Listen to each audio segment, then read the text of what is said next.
अस्सलाम वालेकुम स्टूडेंट्स। बच्चों, उम्मीद है आप खैरियत से होंगे। चैप्टर नंबर 4 है पाक स्टडी 10th क्लास का, न्यू बुक पाकिस्तान का जोग्राफिया, जियोग्राफी ऑफ पाकिस्तान। इसके एमसीक्यूज़ किए हैं पिछले लेक्चर में हमने। इस लेक्चर में बेटा जी हम इसके जो शॉर्ट क्वेश्चन एक्सरसाइज के मोस्ट इंपॉर्टेंट हैं, आपको पता है कि यहीं से शॉर्ट क्वेश्चन आने हैं आपको, ठीक है। तो ये आपने अच्छे तरीके से करने हैं। तो पाकिस्तान का महल वकू बयान करें। सबसे पहला जो है शॉर्ट क्वेश्चन है, तो पेज नंबर 63 पे इसका जवाब है। मैं आपको दिखाता हूँ कि आपने कितना करना है इसको। 63, ये देखें पाकिस्तान का महल वकूअ। बच्चे यहाँ पे आएंगे आप, तो ये देखें ये यहाँ से लेकर आपने इतना लिखना है। तो मैं आपको पढ़कर बता देता हूँ। पाकिस्तान दुनिया के नक्शे पर शुमाली नसफ कुर्रा में वाक़ है। जोग्राफियाई महल वकूअ के लिहाज से पाकिस्तान तकरीबन 23.5 था 37.5 दर्जे अर्ज बल्द शुमाली, और 60.5 था 79 दर्जे तूल बर्द मशरक़ी के दरमियान वाक़ है। पाकिस्तान के मशरक़ में भारत, मगरब में अफ़गानिस्तान है, ठीक है। ये महल वकूअ है पाकिस्तान का। मशरक़ में भारत है, मगरब में अफ़गानिस्तान है, शुमाल में चीन है, और जनूब मगरब में जो है ईरान, और जनूब में क्या है, बहीरा अरब जिसे हम अरेबियन सी कहते हैं, ये वाक़या है। तो ये इतना जवाब लिखना है। उसके बाद है बेटा क्वेश्चन नंबर 2, डैम और बैराज में क्या फ़र्क है, ठीक है। तो ये क्वेश्चन नंबर 1 हो गया है। तो डैम और बैराज में क्या फ़र्क है, ये पेज नंबर 69 पे आप जाएंगे तो इसका जवाब मिलेगा। बड़ा मैं 69 पे आया हूँ, तो ये देखें पाकिस्तान के बराज और डैम यहाँ पे लिखा हुआ है, तो छोटी सी तारीफ है। डैम की क्या तारीफ है, ऐसा ढांचा है जिसमें पानी ज़ख़ीरा किया जाता है, ठीक है। और इस डैम को आबपाशी और बिजली पैदा करने के लिए इस्तेमाल किया जाता है। तो ये डैम की तारीफ है, ठीक है। पानी जमा कर लो और वहाँ पे उसको फिर ज़राअत के लिए और बिजली के लिए इस्तेमाल करो। लेकिन जो बैराज होता है, ये बैराज की तारीफ है। तो आपने मार्कर से लहदा लिखनी है फिर, ठीक है ना। ऊपर डैम की हेडिंग देनी है मार्कर से, जो उसकी तारीफ इतनी लिख के फिर आपने बैराज की देनी है, ठीक है। तो बैराज क्या होता है कि ऐसा ढांचा है जो दरियाओं के पानी को आबपाशी के लिए नहरों की तरफ मोड़ने के लिए इस्तेमाल किया जाता है, ठीक है। तो जो दरियाओं का पानी होता है और उसको जब आप ज़राअत के लिए इस्तेमाल करते हैं, तो नहरों की तरफ मोड़ने के लिए हम बैराज इस्तेमाल करते हैं, ठीक है ना। जो दरियाओं से निकलते हैं और जो दरियाओं से नहरों की तरफ पानी का रुख मोड़ते हैं। तो ये डैम की और बैराज की तारीफ आपने करनी है। उसके बाद है बेटा क्वेश्चन नंबर 3, जंगलात के दो फ़वाइद लिखें। तो पेज नंबर 72 है, 72 है, वहाँ पे आपको इसका जवाब मिलेगा। ये देखिए बच्चे, पेज नंबर 72 पे आऊँ मैं, तो ये जंगलात के बहुत से फ़वाइद हैं, यहाँ से आपने लिखना है, ठीक है। तो उसने दो पूछे हैं, आप इनमें से कोई से भी दो लिख दीजिएगा, ठीक है। तो ये यहाँ तक फ़वाइद ही फ़वाइद हैं इसके, तो आप इसमें से देख लीजिएगा कौन से। ये हमारे माहौल की ना सिर्फ खूबसूरती में इजाफा करते हैं, ठीक है, जंगलात से माहौल की खूबसूरती में इजाफा होता है, उसे तवाज़ुन में भी रखते हैं। ये दूसरा है, आबो हवा को खुशगवार बनाते हैं। यहाँ तक भी लिख देंगे तो 2 नंबर तो आपको मिल ही जाएंगे। आप एक और लिख दीजिएगा, गर्मी की शिद्दत को कम करते हैं जंगलात, जानदार को सांस लेने के लिए ऑक्सीजन फराहम करते हैं, ठीक है। ये कोई से भी इसमें से लिख दीजिएगा। जंगलात पहाड़ी इलाकों में पानी के तेज़ बहाव को रोकते हैं और जरखेज़ मिट्टी को बहने से, और जो सॉइल एरोजन है जिसको हम ज़मीनी कटाव कहते हैं, ज़मीन को कटाव के अमल से महफूज रखते हैं, ठीक है। तो ये सारी चीज़ें जंगलात के फ़ायदे ही हैं, तो आप कोई से लिख दीजिएगा। उसके बाद बेटा क्वेश्चन नंबर 4 है, पाकिस्तान में पाई जाने वाली अहम नहरों के नाम लिखें, ठीक है। अहम नहरें कौन सी हैं पाकिस्तान की, ये पेज नंबर 70 पे आप जाएंगे तो वहाँ पे इसका जवाब है। क्योंकि बेटा ये शॉर्ट क्वेश्चन है, ठीक है, इसकी तफसील नहीं लिखनी है आपने, सिर्फ नाम लिखने हैं। तो पाकिस्तान वाली अहम नहरें दर्ज झैल हैं पाकिस्तान में पाई जाने वाली, ये लिखना है आपने इतना, और सिर्फ ये नाम लिख देने। दवामी नहरें, ठीक है, गैर दवामी नहरें दूसरा, तीसरा है तुगयानी नहरें या जिसे हम सैलाबी नहरें भी बोलते हैं, और चौथा है राबता नहरें। बस ये आपने 4 नाम लिख देने हैं, ठीक है। तो ये आप वहाँ पे शॉर्ट क्वेश्चन जहाँ पे लिखा हुआ है, चाहे ये नाम वहीं पे लिख लें, दवामी नहरें, गैर दवामी नहरें, तुगयानी नहरें और राबता नहरें। बस इसका यही जवाब है, तफसीलें लिखनी। उसके बाद है बेटा चौथा, पांचवा, पाकिस्तान में पाए जाने वाले 4 ग्लेशियर्स के नाम लिखें, ठीक है। तो पेज नंबर जो 68 है वहाँ पे इसका जवाब मौजूद है। उसने बेटा 4 ग्लेशियर्स के नाम पूछे हैं, तो आप यहाँ से लिखेंगे। ये यहाँ पे लिखा हुआ है, ग्लेशियर्स वाला टॉपिक है ये, ठीक है। पेज नंबर है 68, ठीक है। तो यहाँ पे आप लिखेंगे यहाँ से सियाचन, सिर्फ नाम पूछें, सियाचन और ब्याफो ग्लेशियर्स, ये सिलसिला कुराकरम में वाक़या हैं। उसके अलावा हेस्पर है, बाल्तोरो है, और बतौरा ग्लेशियर्स हैं, ये पाकिस्तान के शुमाली इलाके गिलगित बल्तिस्तान में पाए जाते हैं। बस इतना ही जवाब आपने छोटा सा इसका लिखना है, ठीक है। 4 पूछे हैं उसने, तो सियाचन, ब्याफो, हेस्पर, बाल्तोरो और बतौरा ग्लेशियर्स, ठीक है ना। तो ये नाम काफ़ी हैं, आप बस इतना लिख दीजिएगा। उसके बाद बेटा क्वेश्चन नंबर 6 है, पैदावारी और हफाजती जंगलात में फ़र्क बयान करें। तो पेज नंबर जो 74 है वहाँ पे इसका जवाब है पैदावारी।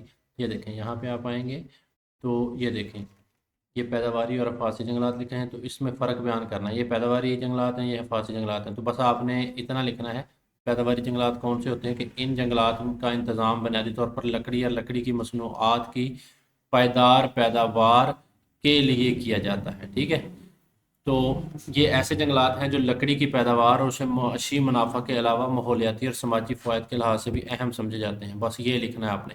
तो पैदावारी जंगलात वो होते हैं जो हम लकड़ी की पैदावार के लिए लगाते हैं, ठीक है ना, उनको या इसलिए हम इस्तेमाल करते हैं। जो हिफाजती जंगलात होते हैं, ये पैदावारी जंगलात से किस तरह मुख्तलिफ हैं कि इनका बुनियादी मकसद होता है माहौलियाती तहफ़्फ़ुज़, ठीक है ना, जो माहौल का तहफ़्फ़ुज़ है, इन्वायरमेंट का या जंगली हयात का, इनका मकसद ये होता है। ठीक है, तो ये जंगलात कुदरती आफात जैसे बर्फ़ानी तोदी, लैंड स्लाइडिंग और सैलाब के असरात को कम करते हैं या रोकते हैं। तो इसके अलावा ये कौन से हिफाजती काम करते हैं कि कार्बन डाइऑक्साइड को जज़ब करते हैं। ठीक है, तो ये क्या है, हिफाजती जंगलात हैं। तो जंगलात की दोनों अक़साम की आपने सिर्फ तारीफ़ लिखनी है कि पैदावारी जंगलात वो होते हैं जो कि हम लकड़ी की पैदावार के लिए इस्तेमाल करते हैं, और हिफाजती जंगलात वो होते हैं जो कि माहौलियाती तहफ़्फ़ुज़ के लिए हम इस्तेमाल करते हैं। तो बस इतना इतना आपने इसका लिख देना है। उसके बाद है बेटा जी, ग्लोबल वार्मिंग से क्या मुराद है। ठीक है, इसकी बुनियादी वजह तहरीर करें। पेज नंबर 79 पे आप आएंगे। ठीक है, 79 पे ग्लोबल वार्मिंग और उसकी वजह, इसको हम आलमी हिद्दत भी बोलते हैं। ठीक है ना, देखें बच्चे, ग्लोबल का मतलब होता है अर्थ, ज़मीन, वार्मिंग मतलब गर्म हो जाना। ठीक है ना, तो ज़मीन गर्म होती है, दर्जा हरारत ज़मीन का जो बढ़ रहा है, इसकी क्या वजह है। आलमी हिद्दत या ग्लोबल वार्मिंग से मुराद कुर्रा अर्ज़ का तेज़ी से बढ़ता हुआ दर्जा हरारत है। तो ये इसके नाम में इसकी तारीफ है। ग्लोबल का मतलब अर्थ है और वार्मिंग मतलब गर्म होना। ये बुनियादी तौर पर बढ़ते हुए ग्रीन हाउस इफेक्ट की वजह से होता है। तो इसकी वजह क्या है, ये ग्रीन हाउस इफेक्ट है, इसकी वजह से होता है। ग्रीन हाउस गैसों के बढ़ते हुए इर्तिकाज़ की वजह से, green house effect green house गैसों की वजह से होता है ना, ज़मीन का दर्जा हरारत इनकी वजह से बढ़ जाता है। तो इन ग्रीन हाउस गैसों के नाम लिखें। ये सवाल अलहदा से आ जाता होता है, अगर ये भी आए तो इसमें भी आपने लिखना है कि इन गैसों में कार्बन डाइऑक्साइड है, ग्रीन हाउस गैसों में मीथेन है CH4, नाइट्रस ऑक्साइड है N2O। ये आपने तीन जो हैं ग्रीन हाउस गैस हैं, इनके नाम लिखने हैं। ठीक है, तो ये है इसकी ग्लोबल वार्मिंग की तारीफ और उसकी वजूहात। तो ये जो चार गैसें हैं, इन्हें हम ग्रीन हाउस गैसें कहते हैं। इनकी वजह से ग्रीन हाउस इफेक्ट पैदा होता है, जिसकी वजह से ग्लोबल वार्मिंग वजूद में आती है, जिसकी वजह से ज़मीन का दर्जा हरारत बढ़ जाता है। ठीक है, तो ये आपने इसका जवाब लिखना है। उसके बाद है बेटा, हाँ, पाकिस्तान के चार रेगिस्तानों के नाम लिखे। यही है, पीछे बाकी सारे हो गए। ठीक है, 8वां सवाल है। ठीक है, पाकिस्तान के चार रेगिस्तानों के नाम लिखें। इसका पेज नंबर 66 पे जवाब है बेटा। तो बेटा ये 66 पे जो है ये टेबल बना हुआ है। ठीक है, तो ये यहाँ पे लिखा हुआ है ना रेगिस्तानी इलाके। ठीक है, ये देखें रेगिस्तानी इलाके, ये वाले। तो ये आपने सिर्फ नाम लिखने हैं। चोलस्तान का रेगिस्तान, थल का रेगिस्तान, थार का रेगिस्तान और खारान का रेगिस्तान। तो ये आपने इनकी तारीफ या तफसील नहीं लिखनी। उसने सिर्फ चार के नाम पूछे, तो ये मैंने निशान लगाए हैं ना कि चोलस्तान का, थल का, थार का और खारान का। बस आपने इनके नाम लिख देने, आपको 2 नंबर मिल जाएंगे। तो बेटा उसके बाद है 9वां सवाल, जंगलात को मुतासर करने वाले 3 अवामल बयान करें। सफ़ा नंबर 71 पे जवाब है। बहुत सारे अवामल दिए गए हैं, तो आप जो हैं वो 3 जो हैं आपने करने हैं बेटा। ये देखें जंगलात को मुतासर करने वाले, तो यहाँ से आप कर लीजिएगा, ये आखिरी 3 कर लीजिएगा। ठीक है, ये वाला और ये वाला, या कोई से ये ऊपर वाले भी आप कर सकते हैं। ठीक है, तो सूरज की किरणों का झुकाव ज़मीनी ढलवान जंगलात की इकसाम को मुतासर करते हैं। ज़्यादा बुलंद इलाकों में अल्पाइन के जंगलात, जबकि दरमियानी बुलंद इलाकों में मखरूती सतहवार जंगलात उगते हैं। तो बेटा दूसरा जो है वो है कि जंगलात में लगने वाली आग है, ये भी जंगलात को मुतासर करती है। ठीक है ना, इससे जंगलात तबाह हो जाते हैं। जानवर और परिंदों के मसाकन मुतासर हो सकते हैं। जानवर और परिंदों के मस्कन से मुराद ये है कि जहाँ पे जानवर और परिंदे जंगल में रहते हैं, वो मुतासर हो सकते हैं। जंगली हयात को नुकसान पहुँच सकता है, जिसमें पौधे और जानवर दोनों आते हैं। ठीक है, अच्छा, तूफान और लैंड स्लाइडिंग जंगलात की साख्त को तब्दील या मुतासर करते हैं। तो उसने 3 पूछे, तो बेटा आपने सिर्फ 3 ही ये लिखने हैं। ठीक है, उसके बाद है बेटा पाकिस्तान में सैलाब क्यों आते हैं, 10वां सवाल। ठीक है, सैलाब आने की वजह ग्लोबल वार्मिंग भी है। 80 पे, इसका पेज नंबर 80 पे जवाब है। देखिए बेटा, आगे मैंने आपको ग्लोबल वार्मिंग बताया कि ज़मीन का दर्जा हरारत बढ़ता है, तो जब ज़मीन का दर्जा हरारत बढ़ता है तो सैलाब आते हैं। ठीक है, तो ये सैलाब क्यों आते हैं, ये इसका जवाब आपने यहाँ से लिखना है कि ग्लोबल वार्मिंग सैलाब का बायस बन सकती है। बढ़ता हुआ दर्जा हरारत बुखारात में इजाफे का बायस बनता है, यानी कि जितना दर्जा हरारत बढ़ेगा उतने ही पानी के बुखारात हैं वो वाटर बॉडी से निकल ऊपर की तरफ जाएंगे। माहौल में हिद्दत ज़्यादा नमी बरकरार रख सकती है, जिसके नतीजे में शदीद बारिश के वाक़यात हो सकते हैं। मज़ीद बरआं पिघलते हुए ग्लेशियर्स समंदर की सतह में इजाफे का बायस बनते हैं। जब ग्लेशियर्स पिघलेंगे ज़्यादा दर्जा हरारत की वजह से, ग्लोबल वार्मिंग की वजह से, तो फिर भी सैलाब आएंगे। साहली इलाकों में सैलाब आ सकते हैं। साहली इलाकों में तूफ़ानी लहरें नुकसान का बायस बन सकते हैं। तो ये जवाब आपने यहाँ तक लिखना है, ये इसकी वजह है कि पाकिस्तान में सैलाब क्यों आते हैं। उसके बाद बेटा नामियाती ईंधन के मुतबादल ईंधन क्यों ज़रूरी हैं। ठीक है, ये जो ज़मीन से हम ईंधन निकालते हैं, ठीक है, इसके मुतबादल ईंधन इस्तेमाल करना क्यों ज़रूरी है। पेज नंबर 81 पे इसका आपको जवाब मिलेगा। ठीक है, ये यहाँ पे बेटा पेज नंबर 81 पे मैं आया हूँ। ठीक है, यहाँ पे नामियाती ईंधन, यहाँ पे उसने बोला है कि नामियाती ईंधन का मुतबादल क्यों ज़रूरी है। ठीक है, तो नामियाती ईंधन हरारती नकलो हमल और सनती इलाकों में इस्तेमाल होते हैं। ठीक है, आपको पता है कि ये गाड़ियों में पेट्रोल के तौर पर, डीजल के तौर पर, गैस के तौर पर इस्तेमाल होते हैं। इसमें कार्बन मोनोऑक्साइड होती है। अब ये इनके नुकसान बताएंगे हम। ठीक है, नाइट्रोजन ऑक्साइड होती है, नाइट्रोजन डाइऑक्साइड वगैरह माहौलियाती तवाज़ुन में खलल डालते हैं। ठीक है, और इन नामियाती ईंधन के इस्तेमाल की वजह से जो ग्लोबल वार्मिंग है उसमें भी इजाफा होता है, यानी कि ज़मीन का दर्जा हरारत बढ़ रहा है।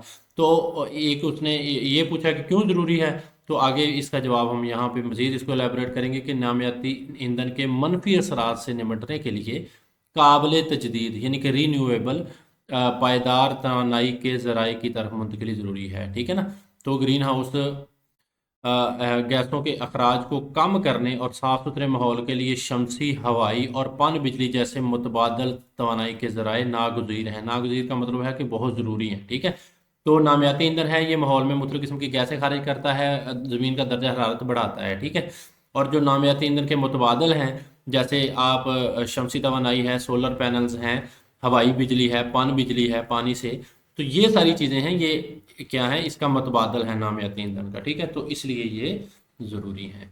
उसके बाद है बेटा सवाल नंबर 12 कि वस्त एशियाई ममालिक के नाम तहरीर करें। सिर्फ नाम आपने लिखने हैं कि सेंट्रल एशिया, जो वस्त एशियाई ममालिक हैं, उनके कौन कौन से ममालिक आते हैं। तो पेज नंबर 64 पे देखिए बेटा, पेज नंबर 64 पे मैं आया हूँ। तो पाकिस्तान के शुमार में, अच्छा यहाँ से आपने लिखना है, यहाँ पे काज़ख्स्तान लिखा हुआ है ना, तो ये आपने नाम लिखना है। काज़ख्स्तान, उज़्बेकिस्तान, ताजिकिस्तान, तुर्कमानिस्तान, किर्गिस्तान और आज़रबाईजान, ये क्या हैं, मुस्लिम ममालिक हैं, वस्ती एशियाई मुस्लिम रियासतें हैं। तो ये वस्ती एशियाई ममालिक के मुस्लिम, तो बस आपने इसका इतना ही लिखना है। ठीक है, अच्छा उसके बाद है बेटा सवाल नंबर 13, मैंग्रोव्स जो जंगलात हैं पाकिस्तान में कहाँ कहाँ पाए जाते हैं। मैंग्रोव्स के जो मैंग्रोव फॉरेस्ट हैं, तो ये पेज नंबर 74 पे इसका जवाब है, आपको मिलेगा। ठीक है, ये देखें, ये है मैंग्रोव्स, ये देखें जंगलात। मैंग्रोव पाकिस्तान में मैंग्रोव्स के जंगलात सिंध में पाए जाते हैं और बलूचिस्तान की साहली पट्टी के साथ पाए जाते हैं। बेसिकली ये साहली पट्टी के साथ साथ ही हैं सारे। ठीक है ना, तो इतना जवाब लिखना है आपने। सिंध में भी जो इंडस डेल्टा है, दरिया सिंध है, ठीक है ना, वहाँ पे पाए जाते हैं ये। जब दरिया सिंध है, जब ये समंदर में गिरने लगता है, तो वहाँ पे ये छोटी छोटी नालियों में समझ लें आप तकसीम होता है, छोटे छोटे पैचेस में, तो इनको हम डेल्टा बोलते हैं, इंडस डेल्टा। ठीक है, तो वहाँ पे ये काफ़ी मकदार में काफ़ी जो क्वांटिटी है इनकी वहाँ पाए जाते हैं, और बलोचिस्तान की भी साहली पट्टी यानी कि साहल के साथ साथ पाए जाते हैं। बस इतना जवाब लिखना है आपने बेटा, ये छोटा सा ही जवाब है इसका। उसके बाद बेटा सवाल नंबर 14 है, राब्ता नहरों से क्या मुराद है। ठीक है, तो पेज नंबर 71 पे इसका जवाब है, राब्ता नहरों से क्या मुराद है। ये देखें राब्ता नहरें बेटा, बेसिकली इस सवाल का मतलब है कि राब्ता नहरें जो हैं वो क्यों बनाई गई हैं। ठीक है, तो क्यों बनाई गई हैं कि सूबा पंजाब के, यहाँ से आप जवाब लिखेंगे कि सूबा पंजाब के दो दरिया सतलुज और रावी ये बहारत से गुजर कर आते हैं। ठीक है ना, दरिया सतलुज, दरिया रावी, बहारत ने इन दरियाओं से नहरें निकाली हुई हैं, इसलिए पाकिस्तान में इन दरियाओं में पानी की कमी को राब्ता नहरें पूरी करती हैं। ठीक है, तो राब्ता नहरें क्यों ज़रूरी हैं, क्योंकि जो भारत ने हमारे दो दरिया हैं उनके पानी पे समझे कि कब्जा किया हुआ है, तो वो पानी हम पाकिस्तान में नहीं आता, तो उनको पूरा करने के लिए हम पाकिस्तान ने क्या किया है कि राब्ता नहरें निकाली हुई हैं। तो बस आप इसका इतना ही जवाब लिख दीजिएगा, ठीक है, इतना काफ़ी है। तो ये नहरें क्यों निकाली हैं आपकी इन्फॉर्मेशन के लिए कि ये मशरकी जो दरिया हैं हमारे, सिंध है, जेहलम है और चनाब हैं, यहाँ से ये नहरें निकाल कर दरिया रावी और दरिया सतलुज के जो एरियाज़ हैं वहाँ पे क्योंकि पानी नहीं मिल रहा तो वहाँ के इलाकों को जो है वो सैराब किया जाता है, ठीक है। तो ये इसलिए नहरें निकाली गई हैं। राब्ता, राब्ता का मतलब होता है यानी कि कनेक्ट करना इन चीज़ों को आपस में। उसके बाद है बच्चे सवाल नंबर 15, ग्लेशियर्स की अहमियत वाजा करें। सफ़ा नंबर 68 है, 68 है, वहाँ पे इसका जवाब है। तो बेटा यहाँ पे आएंगे आप, ठीक है। तो यहाँ पे आप ये इन काट देंगे, ठीक है, और यहाँ से लिखना शुरू करेंगे कि ग्लेशियर्स का ताज़ा पानी चश्मों और नालों की सूरत में दरियाओं में गिरता है। इसके अलावा ग्लेशियर्स के अमल तकरीब की वजह से इन पहाड़ी सिलसिलों में कई ताज़ा पानी की झीलें भी वजूद में आ गई हैं जो मकामी आबादी की पानी की ज़रूरत को पूरा करती हैं, ठीक है ना। तो इन झीलों में सैफुल मलूक, शंदूर और सतपारा जो है ये अहम हैसियत की हामिल है। इन झीलों की मौजूदगी की वजह से इलाके की खूबसूरती में भी बहुत इजाफा होता है, ठीक है। तो ये भी झीलों की वजह से होता है, जिसकी वजह से ये इलाके सेहत के लिए बहुत मशहूर हो जाते हैं, ठीक है। और इसके अलावा ये जिले इस इलाके में मौजूद आबी हयात की परवरिश, आबी हयात मतलब जो मछलियाँ वगैरह और दूसरी चीज़ें हैं, ठीक है, जो कि पानी में पलती हैं, उनके लिए भी ये ग्लेशियर्स हैं एक अहमियत की हामिल है, ठीक है। तो ये आपने इसकी अहमियत लिखनी है। उसके बाद है बेटा जी आलमी हिद्दत या ग्लोबल वार्मिंग के असरात। देखिए बच्चे ये यहाँ पे लिखा हुआ था क्या मुराद है, तो ये जो कई बुक्स में मिस प्रिंट हुआ है उससे, क्योंकि पीछे जो सवाल नंबर 7 है वहाँ पे ये ग्लोबल वार्मिंग से क्या मुराद है ये पूछ चुका है, ठीक है। तो यहाँ पे ये सवाल था कि आलमी हिद्दत या ग्लोबल वार्मिंग के असरात बयान करें।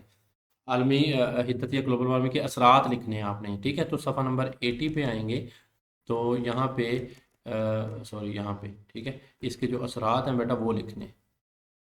अच्छा यहाँ पे आप इसका जवाब यहाँ से लिखेंगे कि ग्लोबल वार्मिंग है जो इससे पैदा होने वाले दीगर माहौलियाती खतरात में गर्मी की लहरें, ठीक है, यहाँ से आप शुरू करेंगे। इनकी वजह से गर्मी की लहरें, जंगल में आग लग सकती है, माहौलियाती निज़ाम में रुकावटें आ सकती हैं और बीमारियों का फैलाव वगैरह शामिल हैं।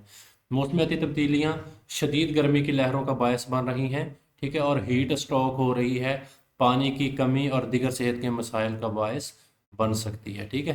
खुश्क मौसमी हालात और बदलता हुआ दर्जा हरारत जंगल की आग के फैलने का सबब बन सकता है, जिससे माहौलियाती निज़ाम और अमलाक को नुकसान पहुंच सकता है, ठीक है।